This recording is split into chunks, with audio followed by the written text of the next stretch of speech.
مشرکین مکہ جب سفر کو جاتے تھے سمندر پر اپنے کاروبار کے تعلق سے مچھلیاں پکڑنے کے لیے جب جاتے تھے تو وہ اپنے ساتھ کچھ کھانے پینے کا سامان لے لیتے تھے. کھانے پینے کا سامان کیا ہوتا تھا؟ ستو ہوتا تھا. اب جب وہ یہ دیکھتے تھے کہ ہماری جو کشتی ہے وہ ڈوبنے والی ہے تو پتہ وہ کیا کرتے تھے؟ وہ ستو بھونتے تھے اور بھوننے کے بعد لات یا منات یا عزا اس میں سے ایک معبود بنا لیتے تھے. ہاتھ پیر وغیرہ سب بناتے تھے اور بنانے کے بعد وہ ہاتھ جوڑ کر کہتے تھے یا لات یا منات یا عزا یا اللہ تعالیٰ نے بتایا ان الذین تدعون تم جن کو پکارتے ہیں یا ان الذین یدعون کیونکہ کبھی کبھی وہ غائب نہیں پکار دیتے تھے. تو جب ان کو پکارتے تھے اب وہ پکارتے رہتے تھے کام نہیں بنتا تھا. تو آپ کو حیرت ہوگی کہ وہ مشرکین مکہ اللہ تعالیٰ کو واحد اور لا شریک مانتے تھے لیکن ظالم اس کی معیشت کرتے تھے. کہتے تھے اب وحدہ لا شریک کو پکارو اب یہ معبود کام آنے والے نہیں ہے. اور پتہ ہے اس کے اندر کیا ہے؟ جب ان کو بھوک لگتی تھی تو ان کو کھا جاتے تھے.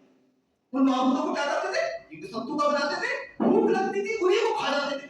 اللہ تعالیٰ نے کہا کیسے برے عمل کرتے ہیں. یہ دیکھیے کیسے برے عمل کرتے ہیں. اب مجھے یہ بتائیے کیا مسلمان تدعونا اور یدعونا دونوں شرک نہیں کرتا؟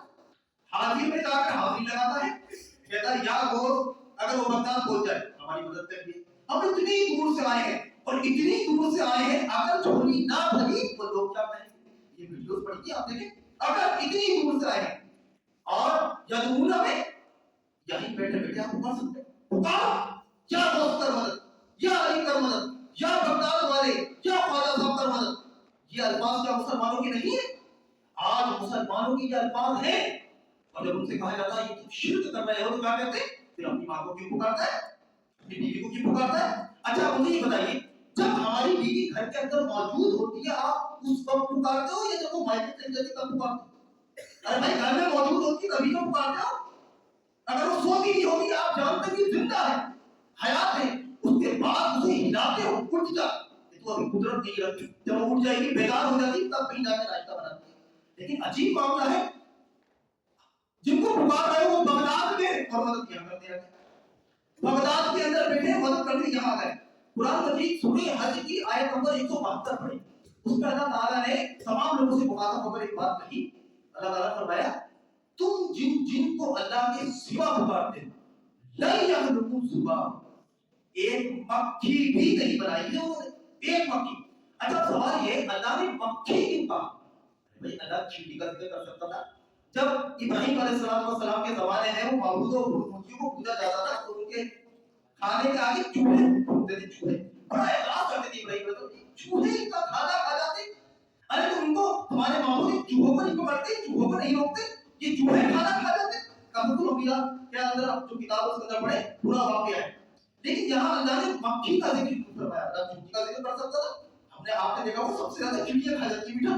لیکن اللہ نے پتہ مکھی کا ذکر کیوں کیا؟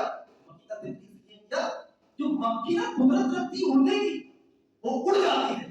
اللہ تعالیٰ نے فرمایا یہ تمہارے معبود اتنے کمزور ہیں یہ اڑ بھی نہیں سکتے. اگر یہ اڑ کر لے گئی کچھ میٹھا میٹھا تو ان کو ہم نے اتنی طاقت کرتی ہے جن کو تم پکار رہے ہو یہ بس زمین پر دوڑ سکتے ہیں. تو اس لیے اللہ نے چونٹی کا ذکر نہیں کرا. اگر چونٹی کا ذکر کرتا تو وہ چیلنج کو کیا کرتے مشرکین مکہ قبول کر لیتے. اچھا اللہ کہہ رہا ہے کہ ان چونٹیوں سے میٹھا چھینتے تھا تو ان کے ساتھ چھین کر جواب دیتے.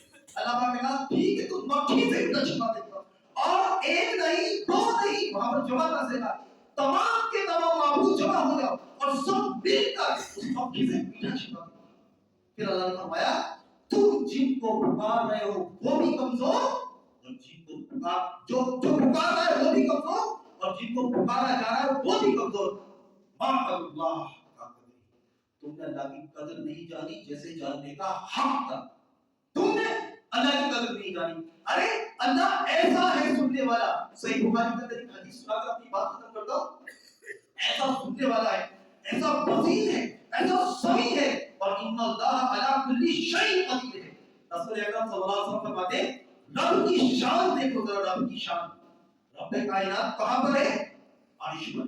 عرش سات آسمان پار سات آسمان پار سمندر سمندر کے پار پھر عرش پر مستوی رحمان وہاں ہے. یہ قرآن کے اندر الرحمن علی العرش استوى رحمان عرش پر ہے اور اس کی تشریح کے اندر یہ حدیث آئی ہے. ابو داؤد کے اندر حدیث ہے اتنی بلندیوں پر